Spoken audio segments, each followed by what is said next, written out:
अस्सलाम वालेकुम दोस्तों।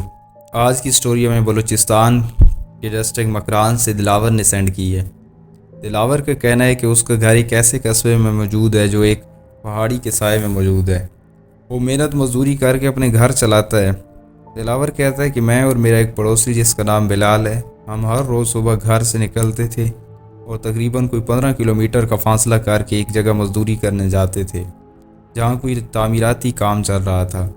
शाम को हमारी वहाँ से छुट्टी होती थी और हम घर को वापस आते थे और घर पहुँचते पहुँचते हमें काफ़ी देर लग जाती थी और हम बहुत लेट नाइट घर पहुँचते थे क्योंकि हम घर से पैदल जाते थे और पैदल ही वापस आते थे। और फिर हमारा घर पहाड़ी के ऊपर एक साइड पर था जहाँ तक पहुँचने के लिए हमें पहाड़ी पर चढ़ाई चढ़नी पड़ती थी। हम जिस जगह मजदूरी करने जाते थे उस जगह सीधे रास्ते से जाते तो हमें वहाँ जाते जाते काफ़ी टाइम लग जाता और जो डिस्टेंस है वो डबल हो जाता।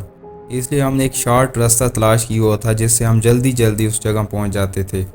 जब हम सुबह उस रास्ते से जाते थे तो हमें इतना डर महसूस नहीं होता था, लेकिन जब हम रात को घर वापस आ रहे होते थे तो हमें काफ़ी खौफ महसूस होता था क्योंकि वो रास्ता बिल्कुल सुनसान होता था जहाँ न बंदा न बंदे की ज़ात होती थी। लेकिन हम दो आदमी होते थे तो बातों बातों में हमें इतना ज़्यादा डर महसूस नहीं होता था। एक रोज़ मुझे किसी काम के सिलसिला में छुट्टी करनी पड़ी तो सुबह बिलाल ने जब मुझे आने को कहा तो मैंने उसे बताया कि काम वालों को बता देना कि मेरी फ़लाँ मजबूरी है जिसकी वजह से मुझे छुट्टी करनी पड़ी। तो बिलाल ने कहा ठीक है और वो चल दिया।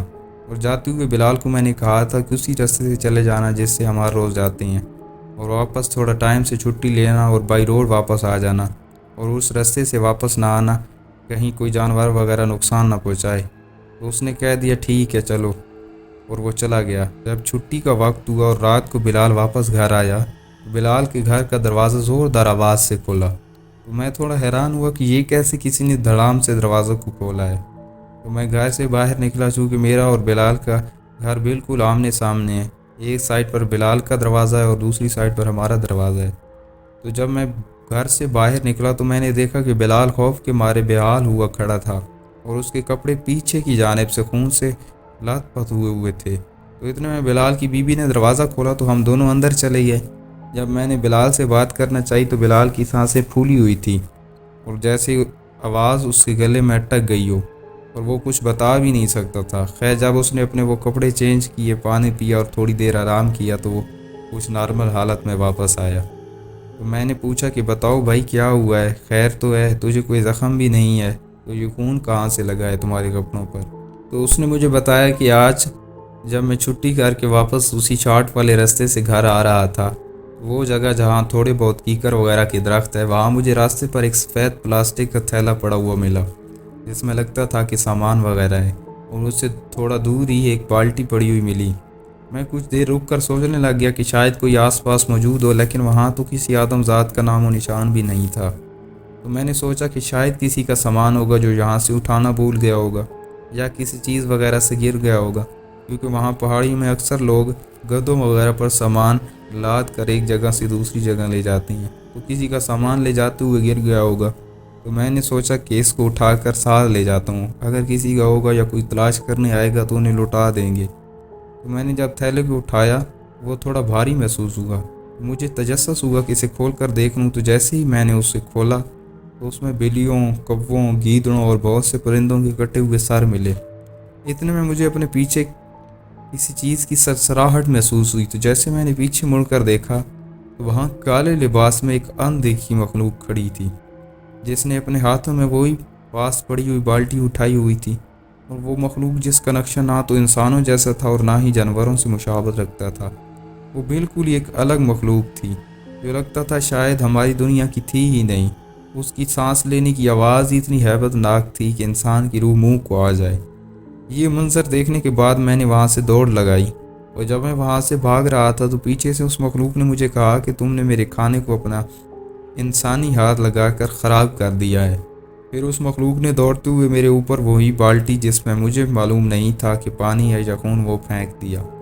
लेकिन मैं फिर भी नहीं रुका और मुसलसल दौड़ता रहा और काफ़ी दूर तक दौड़ने के बावजूद भी मुझे पीछे से आवाज़ें आती रहीं कि तुम्हारा नाम बिलाल है, तुम्हारा घर फलां जगह है, हम तुम्हारा पीछा करते हुए ज़रूर तुम्हारे पास कभी न कभी आएंगे। बिलाल की ये बातें सुनने के दौरान मेरा पूरा वजूद ही सुन्न हो गया था। جیسے جسم سے حرکت ہی ختم ہو گئی۔ خیر میں نے بلال کو تسلی دی کہ وہ کوئی خدائی مخلوق ہوگی جس نے تمہارا راستہ روکا ہوگا۔ اب ان باتوں کو تم بھول جاؤ اور سو جاؤ، اب آدھی رات ہو چکی ہے۔ میں اپنے گھر چلا گیا اور سو گیا۔ پھر کچھ دن بعد ہمارے کام کی چھٹیاں ہو گئیں اور ہم نے وہ دن اپنے گھر گزارے، اور پھر اسی طرح ہم دوبارہ کام پر جانے لگ گئے، لیکن پرانے والے راستے سے نہیں، بلکہ اب سیدھے والے راستے سے بائی روڈ ہم اس جگہ پر جاتے تھے۔ پھر کوئی 1 ماہ بعد آدھی رات کے وقت جب ہم گھر میں سوئے ہوئے تھے تو بلال کے دروازے پر دستک ہو رہی تھی، جسے میں سن رہا تھا۔ وہ دستک غیر معمولی تھی۔ وہ دستک کافی دیر تک ہوتی رہی۔ پھر میں ہمت کر کے باہر نکلا اور اپنے گھر سے ہی اپنے دروازے کے ایک سوراخ سے جب بلال کے دروازے پر دیکھا تو مجھے بالکل وہی مخلوق جیسے بلال نے مجھے بتایا تھا، وہ بلال کے دروازے پر کھڑی دستک دے رہی تھی، اور اس کے ہاتھوں میں کسی جانور وغیرہ کی کھال بھی تھی۔ میں یہ دیکھ کر انہی دبے پاؤں اپنے کمرے میں واپس چلا گیا اور اندر سے دروازہ بند کر دیا۔